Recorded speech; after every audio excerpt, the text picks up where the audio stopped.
میگم که سال 1961 بار اول استاد فعالیت پداگوگیشان در آموزشگاه موسیقی به نام احمد باباخولوف آغاز کردن. اونجا استودیوی تاجیکی بود و در این استودیو این کس از نطق صحنه درس می‌گرفتند.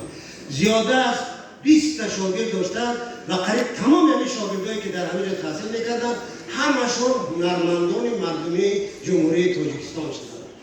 یعنی مهنت استاد هاشم گدا و بعدا مهنت ویشون سر کردن در شفچنکا و بعدا در دانشکده خود ما دانشکده فرهنگ و صنعت به نام استاد میرزا توسن‌زاده.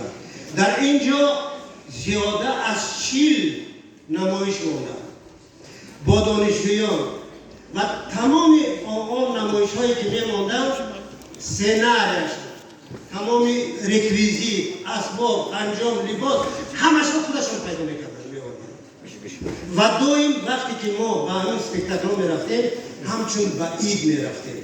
بسیار اسپکتاکل بلند بودن، بسیار سرمضمون بودن و در اینجا نورجان یکی از تئاترشناس‌های مشهوری ما می آمدن توده یک اسپکتاکل داشتن آمده تماشا کردن. گفتن که من در حقیقت دیدم که استاد هاشم گدا در جاده استادی هم بهترین بوده است. نوآور است، نوگانی های زیادی داشتن این کار.